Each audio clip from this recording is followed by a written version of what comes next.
Salut les amis et bienvenue sur votre plateforme. L'ambassade des États-Unis à Bangui communique. Ça pourrait être quelque chose de normal, n'est-ce pas, qui ne devrait pas nous intéresser.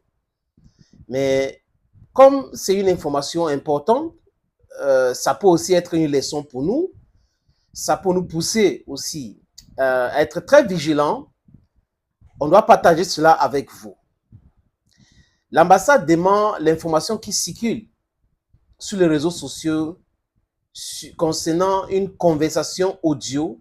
Donc, il se pourrait qu'il y ait eu un appel entre certains agents de l'ambassade des États-Unis à Bangui et certains éléments déstabilisateurs. Donc, on pense que selon cet audio, les Américains étaient en train de préparer ou se préparer pour déstabiliser la République centrafricaine à travers les manifestations financières. Maintenant, l'ambassadeur communique. Voilà le communiqué. L'ambassade des États-Unis à Bangui a pris connaissance de récentes publications sur les médias sociaux concernant des fonctionnaires diplomatiques américains en République centrafricaine, y compris une prétendue conversation téléphonique entre un fonctionnaire de l'ambassade et un activiste de la société civile. L'enregistrement de ces messages n'inclut aucune voix du personnel américain employé à l'ambassade. Et il est faux qu'un diplomate américain, quel que soit, a eu des conversations sur le soutien aux manifestations en République centrafricaine. L'ambassade des États-Unis ne finance pas les manifestations et n'apporte pas le soutien financier aux partis politiques. Les États-Unis apprécient les relations avec la République centrafricaine et continueront à travailler avec son gouvernement et le peuple centrafricain pour œuvrer à la paix et la stabilité, la stabilité et la prospérité. Signé US Embassy in Bangui.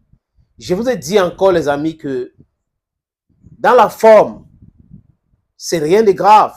C'est une communication pour essayer de dissiper les doutes, essayer d'éclairer la lanterne et déconstruire ce qu'ils disent eux-mêmes que c'est le mensonge et la manipulation.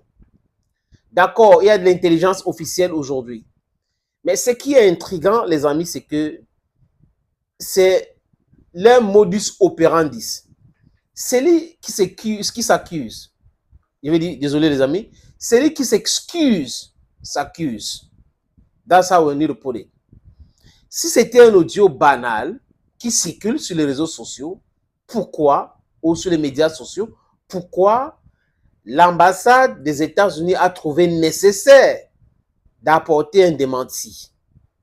Je m'interroge juste. Et aussi, l'ambassade des États-Unis à Kiev en 2014 ou avant avait fait ce genre de communication que les Américains ne sont pas derrière la révolution de Maïdan, qui était un coup d'État. Et on a vu ce qui s'est passé jusqu'aujourd'hui.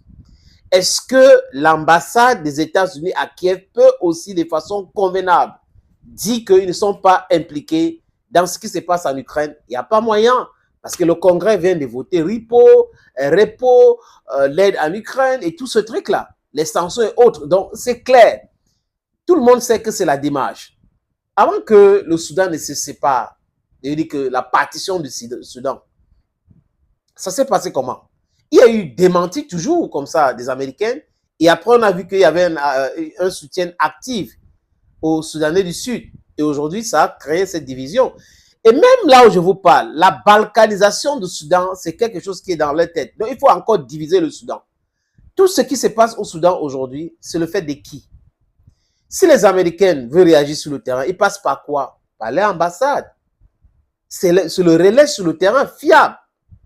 L'ambassadeur et les fonctionnaires sont là sur le terrain pour les intérêts américains et surtout pour piétiner l'intérêt des autres. Nous tous, nous le savons.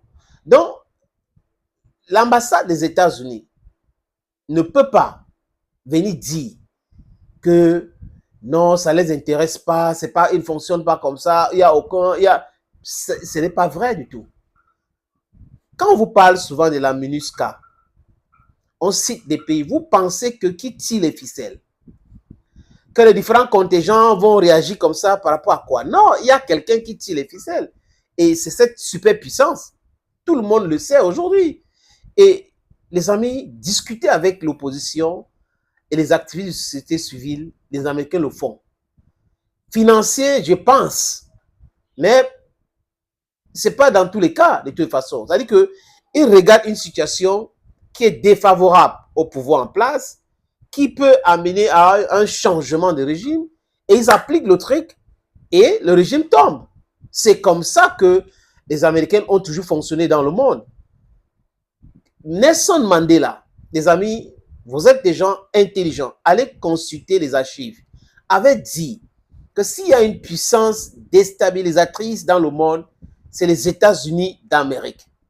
S'il y a une puissance nuisible dans le monde, Mandela avait encore martelé, c'est les États-Unis. Et tout le monde, je répète, sait que les Américains passent par l'ambassade pour faire des choses. Au Niger, par exemple, comment est-ce que les Américains ont commencé à vouloir mettre la pression sur les autorités du Niger? C'est à travers l'ambassade. Mais mal les a pris. Because we are in a new era. African people today will no longer accept that you continue to mess around with them that you did before. So I think it's high time you change the paradigm. It's high time you change the method. It's high time you start respecting Africans. Africans have the right to think for themselves. You don't need to come and be manipulating them. Les amis, je suis pour les manifestations partout dans le monde. Ça, c'est la démocratie. Mais les manifestations manipulées, ça, c'est tout autre chose. Parce que si les manifestants sont manipulés, ça veut dire que, de façon inconsciente, la masse qui vient n'est pas au courant que les leaders de la contestation ont été infiltrés, payés, et ils sont en train de travailler pour le bien de l'impérialisme occidental.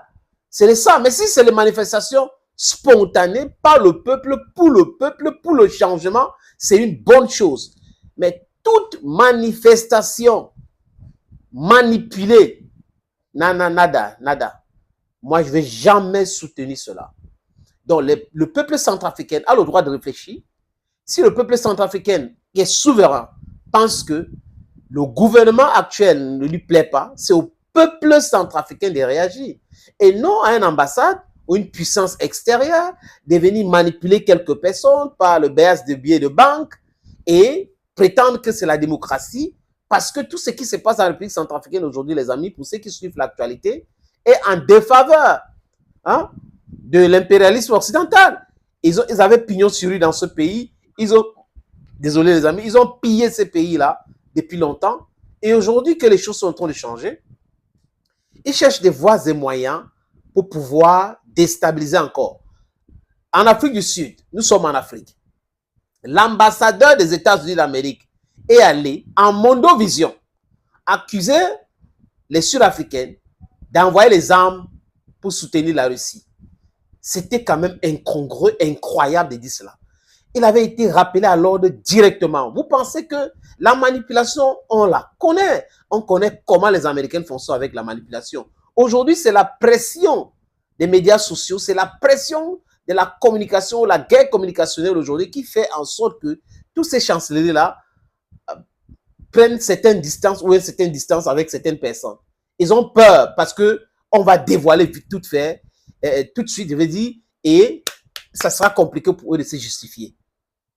Raison pour laquelle certainement cette communiqué est sorti. Respectez les Africains. Thank you, friends, and bye-bye.